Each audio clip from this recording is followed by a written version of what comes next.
नमस्कार दोस्तों, आज की वीडियो में हम बात करेंगे किन कारणों से करना पड़ा था द्रौपदी को 5 पांडवों से विवाह। पौराणिक कथाओं में वर्णित महाभारत की कथा अत्यंत प्रचलित है, जिसमें हर एक किरदारों की शक्तियां अपने ही आप में एक रहस्य है। जिनमें से एक थी द्रौपदी, जिसे महाभारत में हुए उस विनाशकारी युद्ध का कारण भी माना जाता है। महाभारत की संपूर्ण कथा जानने पर ज्यादातर व्यक्तियों के मन में यह प्रश्न उठता है कि किन कारणों से द्रौपदी को करना पड़ा था 5 पांडवों से विवाह।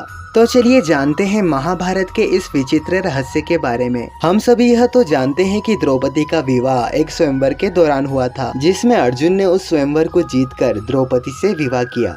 परंतु अर्जुन के अलावा 4 अन्य पांडवों से भी उनका विवाह किया गया। द्रौपदी के इस विवाह के बारे में जानने से पहले जानते हैं कि आखिर कौन थी द्रौपदी और क्यों करना पड़ा था उन्हें 5 पांडवों से विवाह। दरअसल द्रौपदी वह स्त्री थी जिसने किसी भी महिला के गर्भ से जन्म नहीं लिया था, बल्कि वह तो अपने पिता राजा द्रुपद के द्वारा करवाए गए पुत्र प्राप्ति यज्ञ से उत्पन्न हुई थी। इस यज्ञ से 2 शिशुओं ने जन्म लिया, एक थे धृष्टद्युम्न और एक थी द्रौपदी।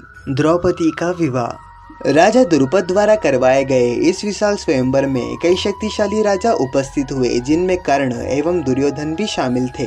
परंतु स्वयंवर में दी गई शर्तों को कोई भी राजा पूरा नहीं कर पाया। दरअसल राजा द्रुपद ने यह शर्त रखी थी कि नीचे रखे गए जल कुंड में देखकर ऊपर घूम रही मछली की आंखों पर निशाना लगाना है। तब श्री कृष्ण के कहने पर अर्जुन उस स्वयंवर में भाग लेकर उन सभी शर्तों को पूरा कर देते हैं। जैसा कि हम सभी यह जानते हैं कि उस समय सभी पांडव अपनी माता कुंती के साथ अपना वेश बदलकर एक ब्राह्मण की तरह वास कर रहे थे। इस दौरान सभी पांडव भिक्षा मांगकर अपना गुजारा करते थे और जो भी भिक्षा में प्राप्त होता वह अपनी माता को दे देते, जिसे माता कुंती सभी पांडवों को बराबर बांट देती।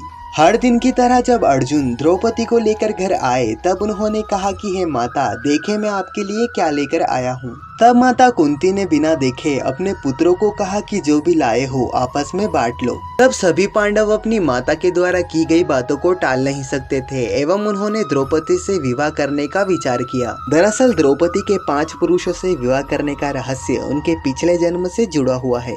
द्रौपदी अपने पिछले जन्म में एक ब्राह्मण की पुत्री थी, जिन्हें अल्प आयु में ही विधवा होना पड़ा, जिसके कारण उन्हें गरीबी एवं निर्धनता का भी सामना करना पड़ा। परंतु इतने कष्ट होने के बावजूद उन्होंने निस्वार्थ ब्राह्मणों की सेवा की। द्रौपदी द्वारा की गई सेवाओं से प्रसन्न होकर उन्होंने आशीर्वाद दिया कि वह देवी लक्ष्मी के समान ही शुभ होगी एवं किसी भी समय में उन्हें अन्न की कमी नहीं होगी। एवं ब्राह्मणों ने उन्हें भगवान शिव की तपस्या करने की सलाह दी। ब्राह्मणों की सलाह मानकर द्रौपदी ने भगवान शिव की तपस्या करना शुरू किया एवं यह तपस्या कई वर्षों तक चलती रही। तब भगवान शिव ने द्रौपदी की तपस्या से प्रसन्न होकर उन्हें वर मांगने को कहा। तब द्रौपदी ने उनसे ऐसे वर का वरदान मांगा जो कि एक पुरुष में होना असंभव था। और इसी प्रकार भगवान शिव के द्वारा दिए गए वरदान के कारण द्रौपदी को 5 पांडवों से विवाह करना पड़ा। इस कथा के अलावा द्रौपदी के इस वरदान की एक और कथा प्रचलित है। द्रौपदी के तपस्या से प्रसन्न होकर भगवान शिव ने द्रौपदी से वरदान मांगने को कहा। तब द्रौपदी ने अनजाने में 5 बार पितृदेही का वरदान मांगा, जो कि 5 पांडवों से विवाह कर सफल हुआ।